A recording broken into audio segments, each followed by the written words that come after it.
आपके स्टेटमेंट को लेकर जब सीएम साहब से बातचीत की गई, उनके द्वारा ये कहा गया कि जम्मू के अगर ऐसा कुछ होता है तो जम्मू के लद्दाख हालात जो हैं वो लद्दाख जैसे होंगे। क्या कहना चाहेंगे? हाँ, लद्दाख को भी उन्होंने तंग करके रखा हुआ था। लद्दाख जम्मू के साथ रहना चाहता था, लेकिन कश्मीर के साथ नहीं रहना चाहता था। अब चीफ मिनिस्टर साहब क्या कहते हैं? हमारे चीफ मिनिस्टर्स जो हैं वो वैली वेस्ट चीफ मिनिस्टर हो गए हैं। उनका विजन वहां तक ही जाता है। हमें पता है हमारा जम्मू का पोटेंशियल क्या है। वो श्यामलाल के साथ आके डिबेट में बैठे, मैं बताऊंगा मेरा रेवेन्यू रिसीट क्या है, मेरी प्रोडक्शन जहां की लोकल फूड ग्रेन की क्या है, वेजिटेबल की प्रोडक्शन क्या है। जो लोग हम पे डिपेंड हैं वो हमें कहेंगे कि लद्दाख वाली बात होगी, करके तो देखें, फिर हम बता देंगे कि जम्मू क्या है। जावेद राणा जी का भी एक काफी ज्यादा विवादित बयान जो है वो आया था, जिसमें उन्होंने कहा था कि पुरानी मंडी के कुछ लोग जो है पुरानी मंडी से जो है जम्मू को जो है चलाना चाहते हैं और अल्पसंख्यक जो है बहुसंख्यकों पर जो है शासन नहीं कर सकते। और अगर जिस तरह से जम्मू सेपरेट स्टेट हो भी जाती है तो पीर पंचाल रीजन और चिनाब वैली जो है जम्मू का हिस्सा नहीं बनेगी। सबसे पहले तो मैं रिकॉर्ड स्टेट करूंगा कि कणक मंडी ही जम्मू नहीं है, वो टेरिटरी जम्मू की देखें कहां तक है। और वो अपना जो इलेक्शन का अभी 2024 वाला है, वोट परसेंटेज देख लें।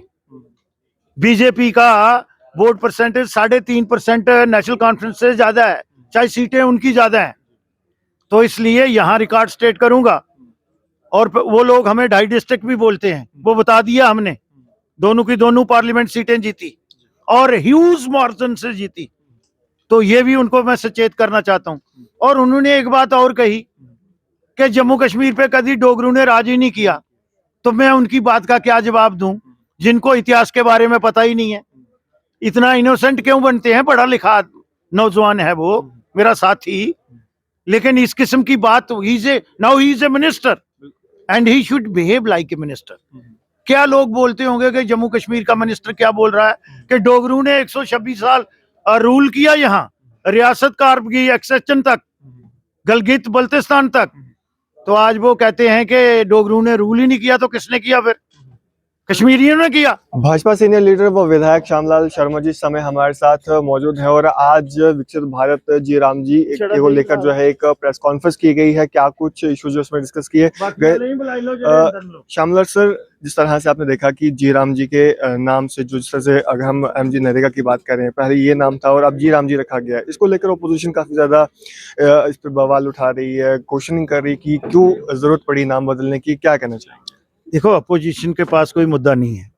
अपोजिशन जो है उनके पास कोई इस किस्म की लोगों की सेवा करने का वो रहा नहीं, क्योंकि लीडरशिप भी वैक्यूम है। अब वो इशू बेस्ड पॉलिटिक्स करते हैं। भारतवर्ष बहुत बड़ा देश है। अब हमने ग्लोबल कंपटीशन है हमारा, 11वें स्थान से हम 4थे स्थान पे आ गए और मुझे लगता है कि एंडिंग 26 आप नंबर 3 पे होंगे। तो भारत को आगे लेके जाना है और जो पैसा भारत के गरीब लोगों का है, जो उनकी नेक और खून पसीने की कमाई से आता है, उसमें पारदर्शिता होनी चाहिए, ट्रांसपेरेंसी होनी चाहिए, अकाउंटेबिलिटी होनी चाहिए। आपने देखा कितने कितने बड़े घोटाले यहाँ मनरेगा में हुए, तो उन्होंने उस पर बात करनी चाहिए। अगर भारतीय जनता पार्टी ने विकसित भारत, जी राम जी नाम उसका नाम लगा, तो उनको राम के नाम से चिढ़ क्यों है? मुझे भी ऐसे ही वो कहते थे कि आप जय श्री राम क्यों बोलते हैं। तो मैंने उस समय अपनी लीडरशिप को कहा था कि मेरी आस्था है, मैं विधायक रहूं या ना रहूं, मंत्री रहूं या ना रहूं, लेकिन मैं राम जी को नहीं छोड़ सकता।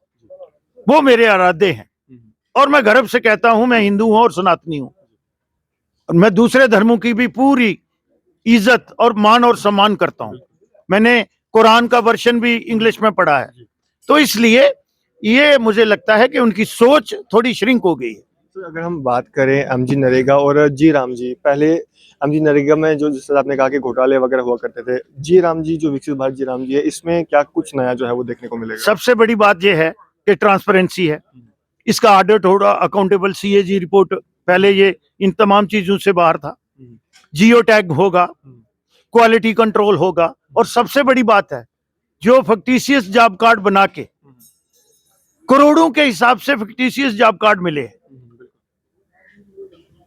तो अगर इस पे कहीं कोई इंक्वायरी हो तो आप देखना कितने लोगों की इनपार्लियामेंट, मैं तो अपनी स्टेट में भी बात करता हूं।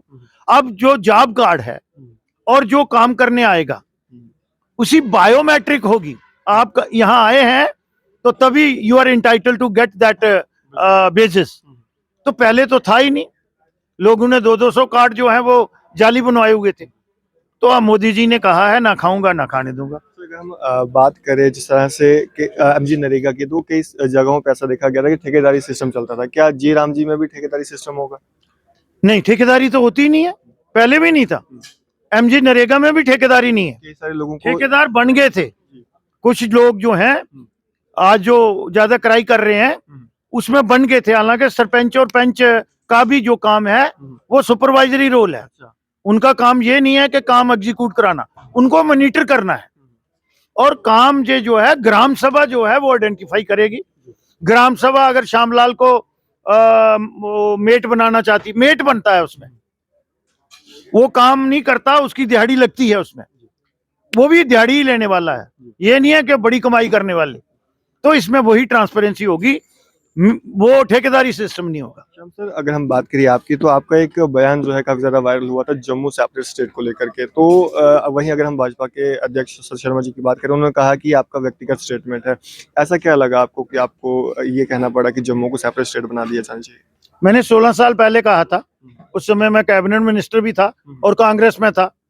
अगर उस समय मैंने इन चीजों को कहा है तो कहीं ना कहीं मुझे लगता है कि मेरे जम्मू कश्मीर में जम्मू के साथ नाइंसाफी हुई है।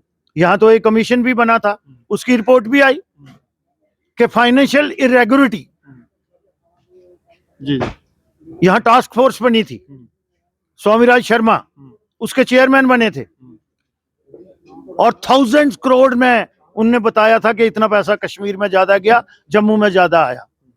और rose on the floor of the house chief minister कहते थे एक्सेशन हुआ है, मर्जर नहीं हुआ है। तो जब मेरी आइडेंटिटी ही डाउटफुल है तो आज तो हम अखंड भारत के नागरिक हैं 2019 के बाद। तो मेरा ये है कि अगर आज भी वो लोग हमारे साथ डिस्पैरिटी करेंगे, रेशो तो हमारी रहनी है, हमारी पॉपुलेशन कम ही होनी है, बढ़नी नहीं है। तो उन चीजों को देखने के लिए भाई, अगर और फिर 40 साल से उन्होंने वहां जो गंद मचाया हुआ है, जम्मू के लोग तो अमन पसंद हैं, राष्ट्रवादी हैं, राष्ट्र के साथ जुड़े हुए हैं। तो अगर ऐसी बात है, लगता है, और लोगों के साथ हम तो इंसाफ देना चाहते हैं और होना भी चाहिए। अगर हम नहीं बात करेंगे तो कौन करेगा? आपके स्टेटमेंट को लेकर जब सीएम साहब से बातचीत की गई, उनके द्वारा ये कहा गया कि जम्मू के अगर ऐसा कुछ होता है तो जम्मू के लद्दाख हालात जो हैं वो लद्दाख जैसे होंगे। क्या कहना चाहेंगे? हाँ, लद्दाख को भी उन्होंने तंग करके रखा हुआ था। लद्दाख जम्मू के साथ रहना चाहता था लेकिन कश्मीर के साथ नहीं रहना चाहता था।